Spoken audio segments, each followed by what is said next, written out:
Done that now.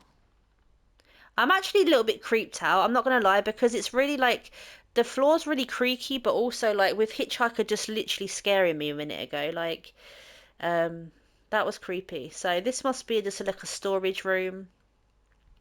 The bathtub. Okay, let's have a look. No living animals were harmed. Initially, art director Robert Burns wanted set pieces of real dead cats and dogs. The crew acquired dead animal Wow, carcasses real from a cats and veterinarian and dogs. actually tried to embalm them with formaldehyde. Makeup artist and production assistant Dorothy Pearl, at the time the wife of the film's cinematographer Daniel Pearl, was injecting a dead animal with formaldehyde when she accidentally injected into her own leg through the animal. Toby Hooper then ordered that the dead animal carcasses had to be thrown out. The crew poured gasoline to cremate them, but the stench from the smoke from the bonfire started to make its way into the family house and added to an already foul stench set. Wow, she stabbed herself with a needle. I wonder what happened then, like when she, because she injected like it wasn't tons, but she injected some of that into her actual like leg. I wonder what happens when you get a little bit in your veins then. That's crazy. And they even wanted to use like actual like animals, but um yeah, see like the cats and dogs were dead, but still like that's crazy. But I suppose they wanted to make it look the most authentic they can do, so that the only way to make it authentic is to literally get the real life animals. That's not obviously still alive though. That would be cruel. Um, okay. Okay, what's this? Grandpa's room closed for renovations. Oh, so I have to find a little code for that. Okay. Grandpa's room closed for renovations. I don't know why it makes me laugh so much. What is this? Oh, it's like a little bird. That's cute. Hitchhiker's Pocket Oh. Knife. This weapon is a nod to everyone's favorite unlikable character, Franklin, from the 1974 film. According to creative director Ronnie Hobbs and designer Rob Fox, they knew the likelihood of Franklin ever appearing in the video game was slim to none, so this was their way of including him as a small Easter egg. Yeah. Sissy's Straight Razor. After Kim Oh. Hinkle and creative director Ronnie Hobbs finished designing Sissy's look and backstory, the only question left was what type of weapon would she carry. According to Kim's secret catalog of character concepts, he always envisioned Sissy wielding some type of straight razor, a small, portable weapon that could stay hidden until just the right time. It's petite and deadly, just like Sissy. It fit her personality perfectly. So even though the hitchhiker carries it in the original 1974 film, it did in fact previously belong to Sissy. As far as what happened to her, or where Sissy is during the 1974 film, well, that's a story for another time. I was gonna say that actually, because you don't see her really at all. Like she's not in the films, unless I'm mistaken. She's someone else, but I've never, I've never seen it personally, unless I missed it. But yeah, like the razor blade, Hitchhiker did have it in one of the films. So, but it does actually suit her much more. I know what they're saying. It does really suit her much more. So Hitchhiker's little knife. You have Sissy's blade. Now, what else we got here? Jim Seadow's toughest scene to get right was the broomstick clubbing at the gas station. Since the prop was an actual wooden broom handle, he was afraid of hurting his fellow actor in the scene. After several takes of it looking fake, Seadow really struck his fellow actor in the final take. It was an exhausting shoot for everyone, but Marilyn Burns had it as bad as anyone on set. She did several takes of diving through the doorway of the gas station, and each time she would land knee first on the hard concrete floor, so many times that the floor tore up and severely bruised her knees. Wow. It sounds like I mean, we don't hear about it in the modern day films. I'm sure there is some like injuries and stuff. But I feel like back then it was different. Like a lot of stuff, like they were doing a lot of stuff to catch the kind of authentic, the kind of like make it look realistic. And a lot of it, like a lot of them are getting a lot of injuries. Some of them really bad. Go downstairs and actually put them in and take a photo or do something. What's this? Just paper. Okay. Oh, we got some more stuff here. We got a photo opportunity. Let's open this. Uh, uh, what's that? Patricia? Is that Patricia? I can't really pronounce that word. So we have a table setting, Cook's Place. Okay, I don't know what the name was then, but we have Cook's table setting. We have hitchhikers. What's this? License plate 2M5729, Land of Opportunity. Okay. I like this one because you have to fit it like a puzzle piece. That's really cool. Let's use this. Oh my God. That's someone's skin. Like I said, like you know, these lamps like from the actual real life story and obviously the movies, you know, that he did use skin for lamps and like chairs and tables and stuff like that. That's crazy. There's an actual like face in that lamp. Toby meets the cook. Director Toby Hooper offered the part of the old man, the cook, to Jim Sedow after they worked together in the 1971 film The Wind Splitter. They were both a part of the cast in said film. Hooper and Sedow weren't the only Texas Chainsaw Massacre alumni to work on The Wind Splitter. Ron Bozeman was the key grip, Kim Henkel was credited as the grip, and Sally Richardson was the assistant director. Okay, so we do have an opportunity to take a photo. Oh, we got to put them all here. Okay. Oh, we got to put them in order though, haven't we? Oh no. Well, we've got one for the moment, so we've got quite a few to find. Someone's bedroom here, by the way. So this mattress looks like it's seen better days. It looks dirty as hell. It's like green and yellow and all sorts. Oh god. Family name. The family has gone by several surnames throughout the course of the franchise. However, their original surname is Slaughter. Though never spoken in the movie, it can be seen in faint letters on the sign above the gas station, W.E. Slaughter Barbecue. According to Gunnar Hansen, art director Bob Burns made the sign. He said that Toby and Kim were mighty proud of coming up with We Slaughter. Oh wow. I like how they all came up with their own sort of things and added it into the film. Oh, what's this? Oh, it's like a okay. Little Rock, so Memphis, Mississippi. Okay, I'm no good at maps, but I'll take. I think that's probably for the actual license plates. Okay, what's this? So license plate. Okay, nice. So they're gonna have to go in order. So once we get in order, it will tell us we can take a photo. News of the day. Toby Hooper wanted to parody the news reports of the day, which he considered televised lies, and so devised the opening voiceover, famously recited by actor John Larroquette. Okay. Right, we got another license plate. Okay, nice. We're making some progress here. So this one's a bit more interactive. I do love this stuff where you have to collect stuff and actually like this was exactly like there's one here as well. This is exactly like it was in Friday the 13th. Like you actually had to place stuff in a certain order to get to actually pass the test. So that's pretty cool. Now it has to go in order here. Now it might take me a while to figure this out. So I feel like this one's going to be the top one here. Uh that one's going to be a top one, I feel like. I'm going to try it and see if I can get it right. So the next one, okay, so we want maybe Tennessee next. And then maybe we want to go down to Mississippi and then, okay, try that.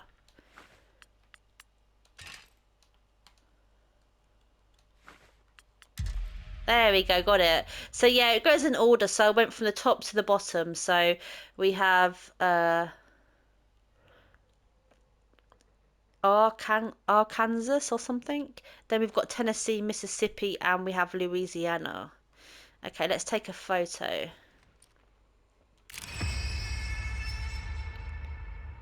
Lovely. We got two out of how many?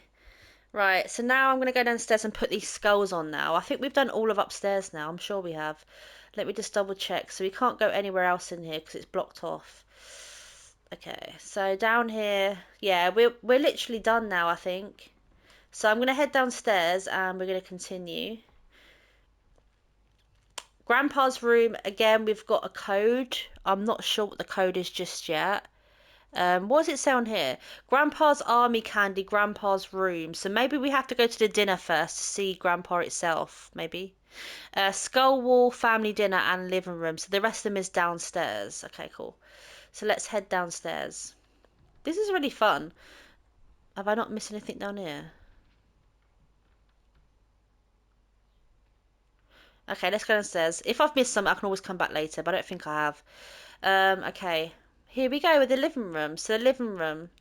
This is exactly like it's very similar to the actual the movies itself. It's pretty cool. Genuine bone furnishings. The bones used for props were real animal bones found at a veterinarian boneyard and a cattle pasture. Art director Robert Burns led the charge of designing most of the bone props, like furniture and light fixtures. Oh, wow.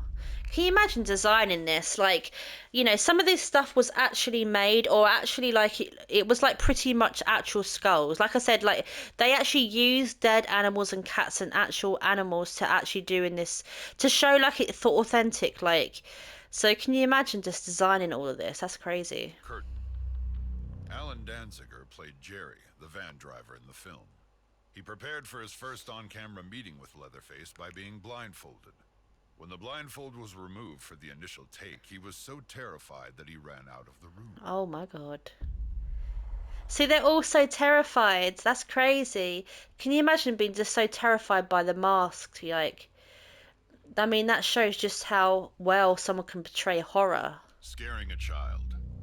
In the original movie shoot, the caterer, Sally Nicolau, was married to the location sound recordist, Ted Nicolau. The day they shot the meat hook scenes, Sally brought their then 3-year-old daughter, Karina, to set when she was delivering lunch. Unfortunately, little Karina saw Terry McMinn, Pam, on the meat hook and began crying and screaming. Her father recalled, "I was in the living room while we were shooting that scene, and she came running in and skidded to a stop and just went completely white, started screaming and crying, and went running out of the house." See, I would not let any children, like, if you're doing a horror movie, like, I understand people want to bring their kids and what, maybe some people don't have a choice, but, the kid's gonna think it's real. Like, you see Leatherface coming at you, or you see, like, someone on the meat hook dangling, like, the hell? I'm scared I'm gonna get jump scared again. Okay, so we're inside now. This is exciting. Okay, oh my God. It's like a skeleton, but like he died while playing the piano. I the details about the actual skeletons like all around the piano as well. It's exactly like it is in the movies. Again, we've got a lot of pieces here, skeletons. Um, this is made of skin, this couch cover here as well. This is the window that we all jump out of when we're trying to escape, and also Sally, she jumps out of that one when she tries to escape the house itself, which I think is a good fit for when they added it in. Oh, it might. I think it's the other. No, I think it's the other window actually. I got it wrong. That's a back window. So she goes out the other window, around the other side, the front window. Got a little side door here that we can go through. Okay. So I would like to go outside the back door now because we've done all this. Let's see what it says out here. So this is a back area that obviously if you're in the game, this is where you can hide before you go in the house. We have a lot of wells again here. I can't remember much about the back of the house in the films because they are very different. I feel like they're more spacious though in the movies. Um, yeah, you got a lot of. It's exactly like it is in the game as well. Okay, let's have a look in here. Okay, so we have like a pretty standard shed. What's this? Like another meat hook here. Someone's head, or is that a doll's head? Okay, so there's nothing wanting me to interact with it, so let's continue. Again, like what I think this shed here, there is a thing in the game where you can actually climb out of it and come out, so you can actually try and escape. Now this is another storage unit for a lot of food items like tins and stuff. Um, yeah, there's not much here really, but I feel like maybe we might have to take a picture of it. But I'm gonna go back in for now. So again, the house looks massive. Like this is definitely that a big house. What's this? Preparing for the role.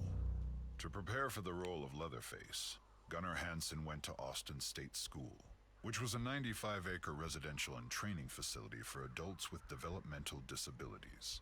He was there several days to pick up the residents' mannerisms and how they walked and talked.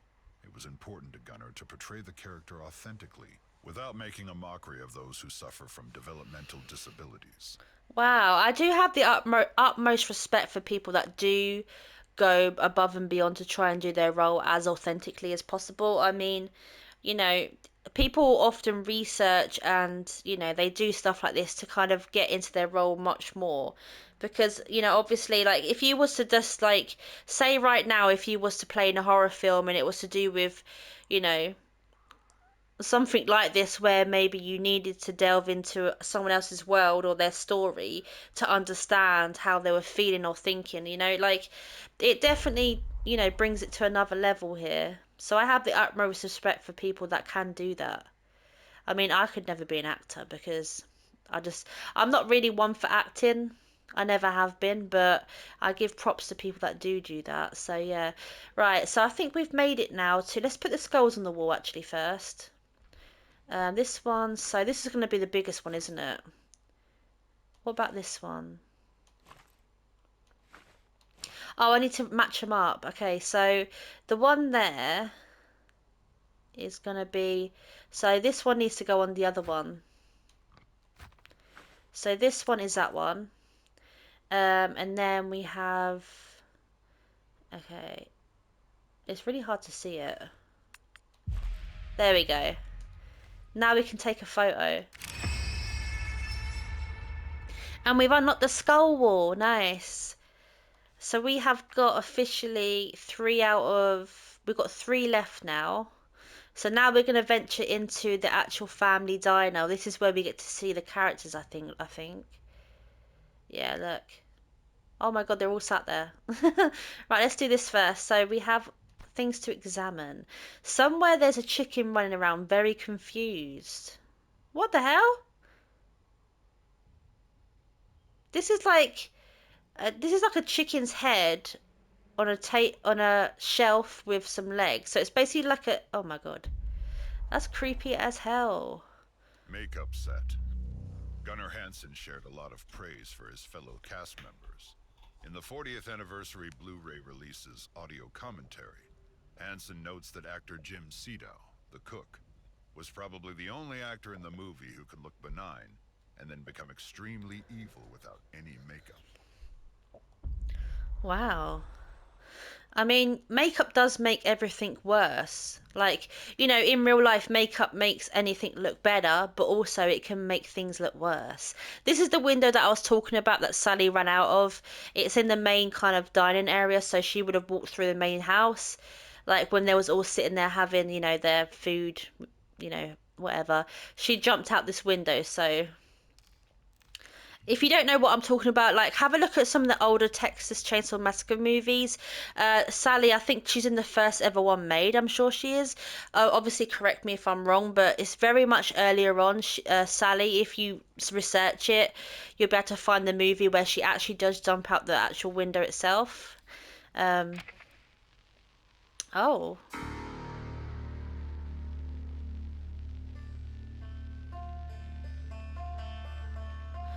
oh, what's this? Is this the stations that they played?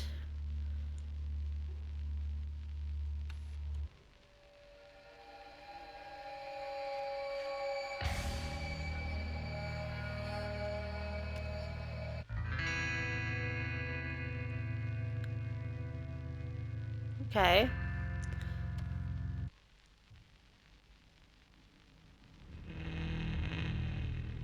Oh God.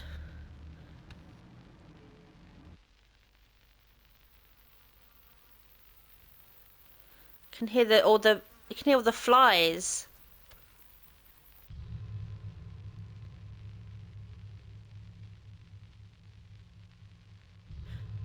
See, that sound alone is like it just you just think of this game, don't you? You think of Texas, you think of the movies, like that. The echoes are the worst one.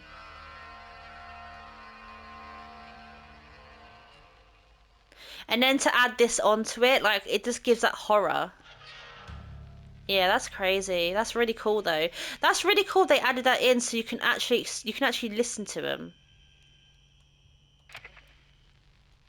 I'm gonna stop him for a minute because otherwise I'm gonna get creeped out. But that's super cool. They added this into this one. Again, the Friday the 13th didn't have that. Um, you did collect tapes in the actual game, and you did get to hear the radio. You get to listen to a brief few songs on there, which was pretty cool. So it was kind of similar, but they did more for this one. That's pretty cool. Okay, so we can progress now. So again, we need to put down these plates, don't we? Where's Hitchhiker? So yeah, this is the family room. Oh my God, look how many clothes they got hanged up here. Did not have a wardrobe? What's this? Family time. We don't have Hitchhiker though. Where's Hitchhiker? We gotta wait for him. Let me see if I can take a picture now. No, we don't have Hitchhiker, so maybe we've got to try and get him in the photo. Um, wait, wait, he's got a plate, hasn't he? Yeah, let's swap him out. No, no, no, no, no. We don't want to swap him out. Uh, no, that's gotta be Hitchhiker's one. So let's swap him out. We can't change that though. The dinner scene. The infamous dinner scene was a long, trying shoot. Plastic surgeon W.E. Barnes created the makeup for Grandpa, and it took nearly 10 hours to apply to actor John Dugan. 10 hours. A lot of pieces and parts went into creating Grandpa's look. But because they were down to their last set of makeup parts, the crew had to shoot every scene involving Grandpa all in one day. The grueling shoot was one of the hottest days of the production, with temperatures over 100 degrees. The set windows were blacked out with black plastic in a house filled with cameras and lights that reached as high as 120 degrees inside. Because of the extreme heat on set, the food at the dinner table started to rot. The smell on set was ghastly for the entire cast and crew. All of the bones on the set were real, and combined with the lights that made them burn, released an unbearable smell. The combination of the stench with the extreme heat made a lot of the crew sick, and they take frequent trips outside to throw up. In the end, the brutal set brought a real rawness to the film. The shoot in total lasted nearly 32 hours for some of the crew. Yeah, that's crazy. I can imagine like the heat and all the dead animals and the that's crazy. And to not have that much air coming through either, to film like how many hours a day. I have props for these actors, especially ones like, especially during this time because yeah, that's just crazy. I have nothing to say about that one. That is crazy. So we need to figure this out. So let's swap for Hitchhiker and let's swap him for Hitchhiker. We're gonna take his food. Let's see if this works. Although I feel like this person here should be Grandpa. I don't know.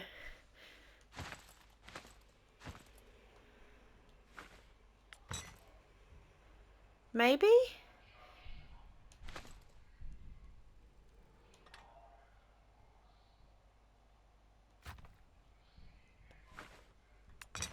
No, I feel like no, this is wrong. I feel like yeah, okay. I feel like Cook needs to be near Grandpa. Yeah, he's right next to him. So Hitchhiker's next to him over here. So this has got to be Hitchhiker. Oh no, it can't be though. He's over here because he's always like even in the movies he's near Grandpa. So let's take that. Let's take. Can we take his plate? So Hitchhiker and Grandpa's like this. So we need no, not that one. Oh my God. It'd be this one. No, this one. So that's where Cook sits near Grandpa. This one has to be Hitchhiker, like that. That can be the little chicken, and then that one in the far corner. Yeah, it has to be Bubba. Because if you think about it realistically, Johnny and Sissy weren't in these movies. We didn't really hear about them. So this is exactly what it's meant to be like. Okay, here we go.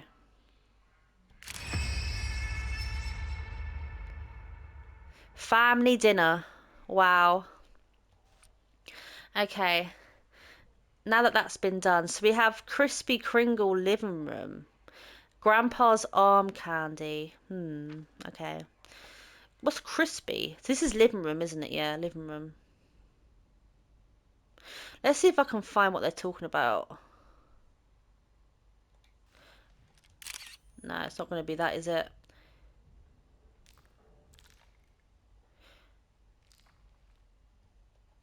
What about this? Okay, I have to work it out. When I find it, I'll put it into here and I'll show you a picture of it. So I want to progress over here for a second. So this is a family diner. We've already seen that. We've pretty much looked at most stuff. I feel like we've done most stuff now anyway. So what I'll do is I'll quickly finish these last two tasks and then we'll progress down. Okay, so I just realised that there's an arm in front of it. You have to take this and give it to Grandpa. Apparently, he gives you a code. So let's have a look. So we've got a severed arm, which I didn't even notice before. I don't know why I never noticed it, but we've got to give this to Grandpa. The dinner scene. No, we've got to give this. I think we've got to place it somewhere.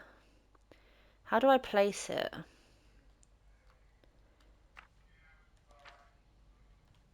Is he somewhere else around here that I can place it? Maybe? Or is it somewhere over here? Makeups. No. Okay, let me figure it out. You have to place. Right, I found the code. So it's MEAT. So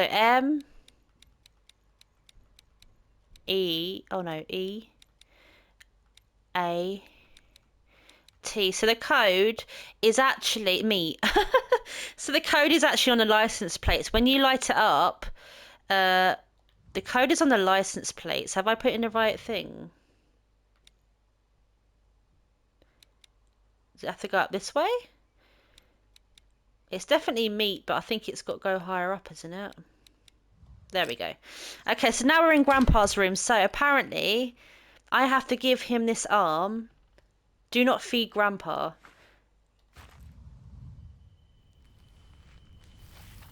What the hell? Wait! Wait, what? He actually got up and tried to attack me. Grandpa's arm candy in his room. That sounds so weird. Arm candy? That sounds really creepy, that does. Okay, so we've unlocked this room now, so let's continue. The So, hitchhiker's origins. According to actor Edwin Neal, he based his performance of the hitchhiker on his nephew, who suffered from paranoid schizophrenia. oh, okay. What's this? So this is like a woman. What's this one? Someone's dog. What's this? Is that a animal, but a dead animal? And then we've got a man and a woman there. Okay. That arm candy's still creepy. That's what the hell? What's this? Grandma's rocking chair.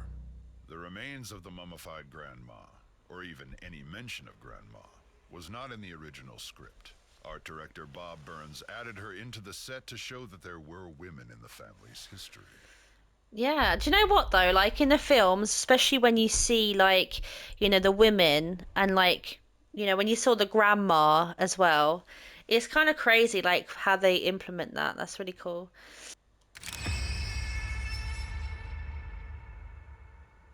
Um, thing here. So let's see what the code is.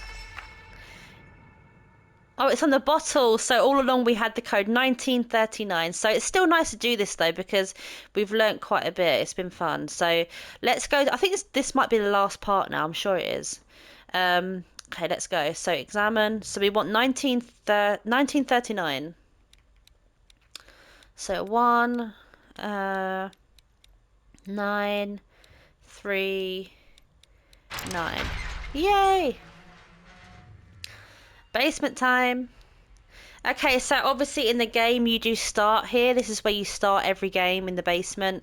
Again, it's very different for different things. Oh, we've got another one to do. Okay, let's have a look. So we have basement photo checklist, killing time, rear basement, pig-headed bad dancer with a bat with a killer arm, handburger, basement storage, and frozen finger food, cold room. Okay, let's have a look, shall we? What's this? Fake blood. The blood splatter effect on Leatherface's apron during the Franklin death scene required corn syrup, food coloring, and a lot of spitting. Makeup artist Dorothy Dottie Pearl, director Toby Hooper, and even boom operator Wayne Bell knelt by Franklin during the shooting. As Leatherface slashed, the three took mouthfuls of blood and spit it at him. For me, this was just a delight, said Bell. I care nothing about horror movies, but this was pretty playful. Oh, that's gross though. Anyway, so we've got our checklist. So, like I say, this is where Bubba lives. This is where Bubba works. He does all his stuff. This is where he stays. Um, Skin. The practical effects of Leatherface's skin mask proved a difficult challenge for Bob Burns, the art director for the film. Mary Church, who had multiple responsibilities on the original film, including continuity and stunt coordination, noted that Bob spent weeks trying to come up with just homemade varieties of stuff that sort of looked like dried skin. I remember him being concerned about expression, or not being able to do expression, and that there probably needed to be other expressions maybe on the face. See, they probably did use something to do with pigs because they say pigs are like similar to the skin of a human. So they probably use that, which, ugh. What's in here? Someone's leg. Let's take someone's leg. Another left leg has been added to your inventory. Nice, we're collecting a bit of body parts. Mask, prop, or wardrobe for the role of Leatherface. When Gunnar Hansen had his first meet and greet for the role of Leatherface, Toby Hooper and Kem Henkel were impressed with his size and stature. When Gunnar walked through the doorway into their meeting, Hooper noticed how much space of the doorway Gunnar took up. They knew right away that Gunnar had the physical traits for the iconic role. That's crazy when you just see someone, you're like, yep, they fit the role 100% without even, someone's hand. Okay. I think that's for a lot of the films though. Like a lot of these, like, horror films, they see, people's heights and the way they look, maybe the way they carry themselves. We got both legs now. Some music playing. This is another entrance to the basement. So there is a ladder up here in the game, so you could climb it. Someone's torso, nice. Okay. Here we go with all the doors. These doors, obviously, there's many of them in here, but you can escape from them. It's pretty cool. What's this? We have knife arm has been added. So we have to kind of fit these into a puzzle, don't we? Okay. So we must be getting close to the end then, because there's a bit of music playing, so... There's nowhere else to search though, really, after this. Okay. So this is pretty cool. Like I say, like, this is the basement where Bubba would have, lives down here, doesn't he? He lives, like, underneath the house. And in the films, like, they would call him up when he needs to come up and, it'd be crazy. I really want to watch one of the films now. It makes you want to watch the film. Okay, so this is another area. What's this over here? Chainsaw. Gun Interactive digitally scanned an original chainsaw model that was used in the 1974 film, and then made the necessary adjustments to ensure it was as accurate as possible to what was seen on film nearly 50 years ago. Wow. I remember in one of the old ones when he goes to that place in the middle of nowhere, this like kind of like store type thing, and like it's a chainsaw shop, and he goes to find a chainsaw that kind of replicates the kind of the crime scene. It was kind of crazy. I think that's the same one as I like, actually, the one with the radio or something. But okay, we have a chance at taking a photo. So What are these? People's heads. Leatherface speaks. In the original script, the infamous dinner scene was quite different. Leatherface had scripted, though completely unintelligible, lines. As Gunnar Hansen recalls, they were written out. His first line is A-A-A-O-U-U-U-Ber, and then Abegoba Ig-Ima. According to Toby Hooper, these lines had actual Wow. meaning behind them. Hansen's script notes pointed out that the first line meant roughly, "How are you? Welcome home. Supper's almost ready." The next line meant, "I've been a good boy. I got 'em all." Oh, I see. It's kind of, yeah, I get it, but like you would never have known that though. You could never. Oh my God, we got to put the body parts. So we need.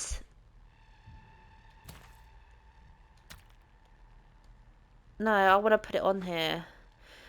Wait, you got a left leg and another left leg. So you got two left legs here.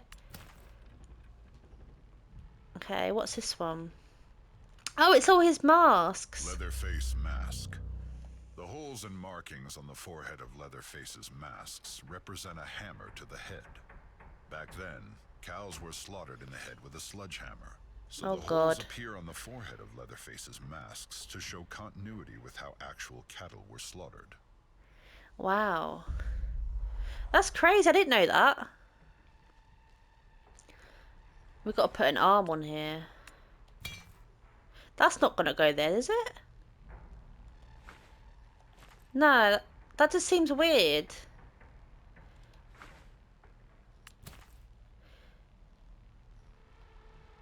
That's. I want to. Let me take that arm for a minute. It just seems weird. It seems weird to put two of these legs as well. Um, which one looks different though? This one. Which leg is it? Because they're both left legs though. So maybe if I look at it this way, left has got to be here. Is that right? We're just gonna put that in there for now. We need to collect more body parts though, unfortunately. Oh, we got a pig head. So this probably goes on here, doesn't it? That's weird. That's really weird. Okay, let's continue because I think we've got to find more body parts here. Just in here because there's so many. There's so much stuff. That's boarded up as well, isn't it? Okay. I'm glad that they actually board up stuff so you don't have to go all the way around because I would easily get lost. What we got in here? Oh, we got an actual normal head though. Okay, so that's probably got to go on the actual body that's down there. Okay, cool. Okay, let's keep going. Right. So is there anything here that we need? I don't think there is. What about up here? No.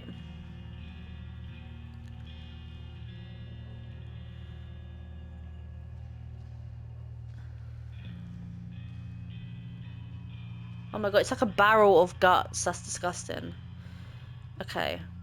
This is another exit you can take, but there is a ladder that usually goes up there. As you can see, there's a massive hole.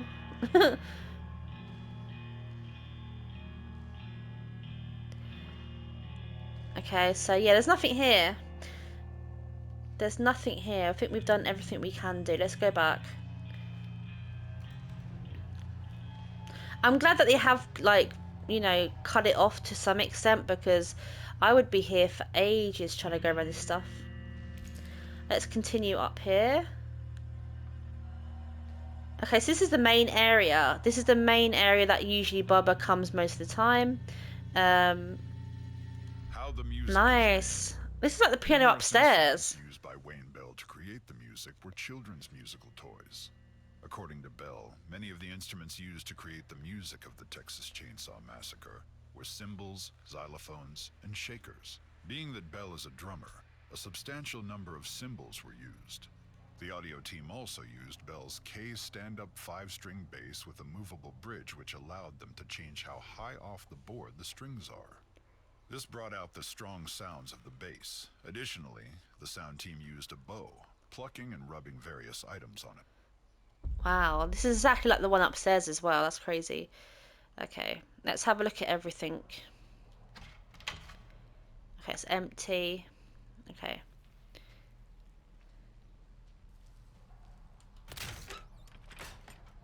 That's like skin again, isn't it? They must have kept it in the fridge.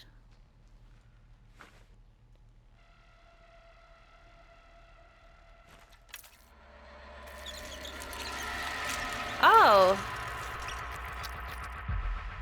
a photo opportunity. Oh my God. You can actually grind it up so it's a hand so that it didn't go on the body anyway. So we got our first one. So what else have we got? We've only got four though. So we got pig-headed bad dancer with a killer arm. So that's probably the body. A pig-head bad dancer with a killer arm. I That's the body. And then we have got frozen finger food, so cold room. So again, we have to unlock that safe. So I feel like there is going to be a code. Like I said, I was seeing a code, but it wasn't going to be the right one. Maybe it's the wrong way round. And then we have killing time in the rear basement. Okay. So I want to find that body again because we can put all this stuff on now. Now that I know there's nothing else to be done, we can go back and maybe through this way might be quicker for us to try and find it again. Um, yeah, so we've been through all of this already, haven't we?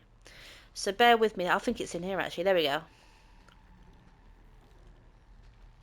Okay, so it said a pig's head, right? We've already got that. We want a killer arm, and then we want um, a bad dancer. So he's probably got to have two left legs. There we go. Perfect. Nice. That's the next one done. What we got now? Frozen finger food. So we do the cold room next. So there was something I was missing in there. I was so close though. Here we go. So we do have, yeah. It's in the figure of an 8. It's 8, 3, 2, and something else. I don't know what this is.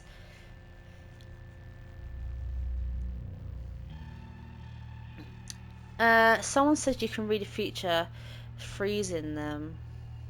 See, it looks like a 4, so it could be a 4, but I don't know what kind of, way it goes. Oh, wait. It says bones.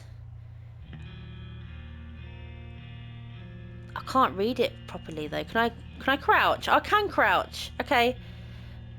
So we have bones, bracelet, cast, and body. So bones, that'd be a 4, wouldn't it? If it is 4. Bracelet. Okay, so bracelet. So that'd be 3. So 4, 3. Cast, which will be 2. 4, 3, 2, 8. Let's try that. Uh, so 4, 3, 2, 8. There we go. So it was a 4.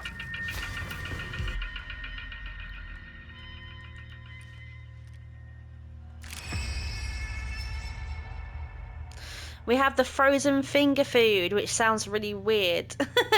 So we're down to one more now, which is the killing time in the rear basement. Okay, so I'm not sure about that, so give me a minute to find it, and then we can progress and finish the actual game. This is really cool. So we need to go to the rear basement. So let me find that for a second. So we need to go all the way.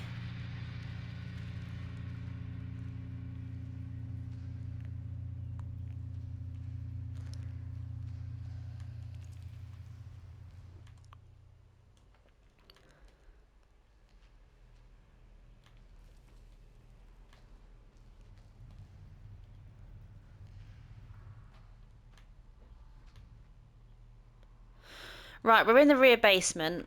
So we need the killing time. So something to do with this one? Killing time. There we go. I knew that straight away when I saw it. So now we've officially done it, so we can go and hand this in now. Let's see what happens once we hand in everything. So let's go back. Am I going the right way? I'd get lost if I was in this situation for real, I'd be lost. I wouldn't despite Bubba chasing me, I'll just be lost all the time. Okay, so it's over here, isn't it? Let's see what we get.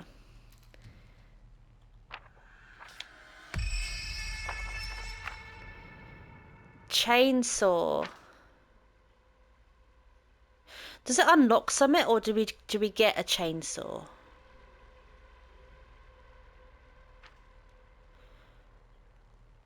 Currently.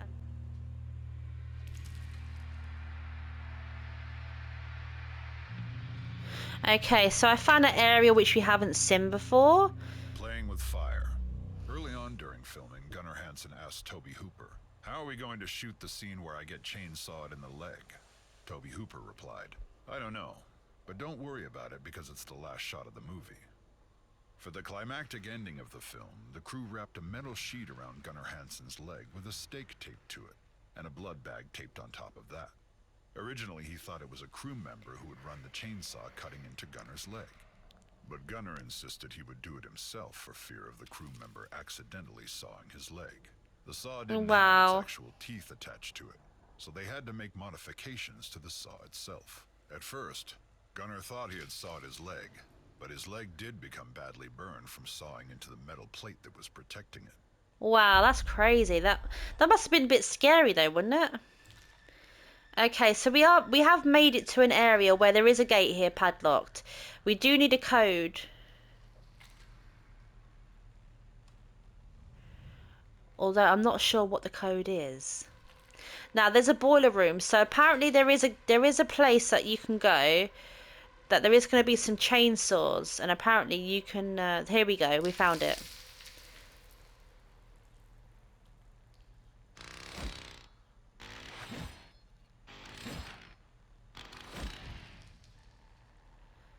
So four. That one did four. So I'm going to write these down. This is apparently the code. So we got four. So you have to listen to them revs, and then you have to write them down as a code. So that one is a 1.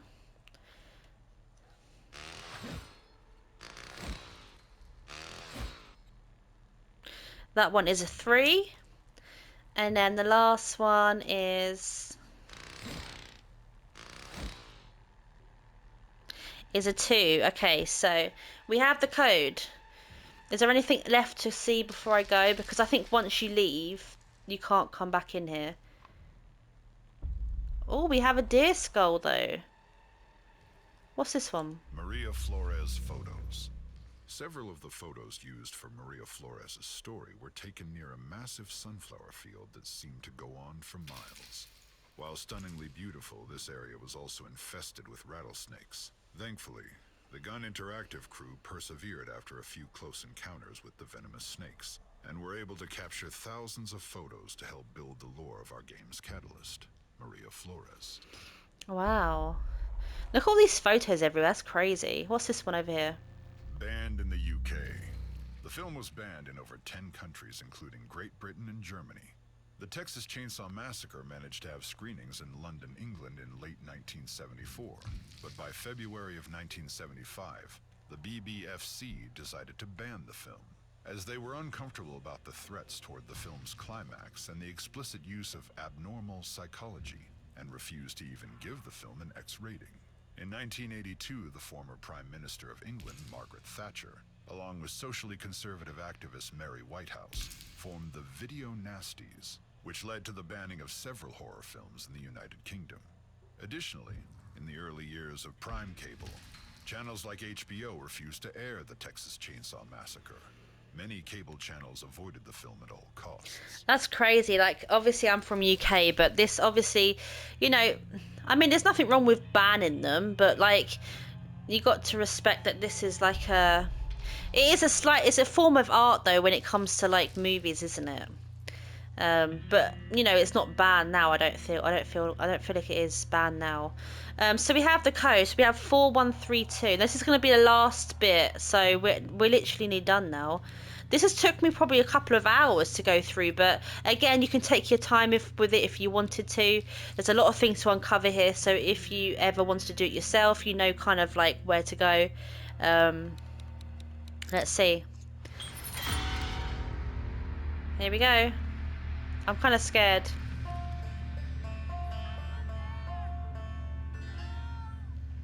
Oh my God. Help me! I'm kind of scared. Thank God! Listen to me. My name is Maria. Maria Flores. Please, find a way to get me out of here. I'm begging you. I don't want to die. Please. Oh no! Oh my God. It ends with Bubba killing you. That's crazy. That's a good touch. Museum mode complete.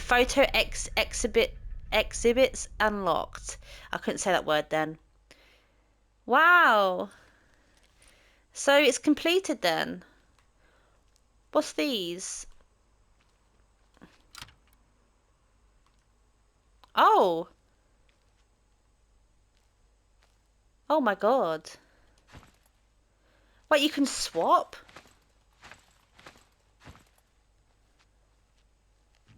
So you have Bubba running out with Hitchhiker. That's crazy.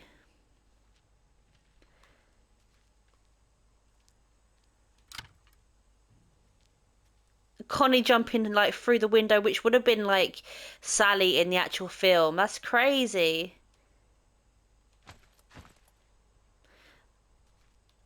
Wow. Okay, let's do a few more, and I think that'd be it. Let's try this. It's got to be Bubba there though, hasn't it?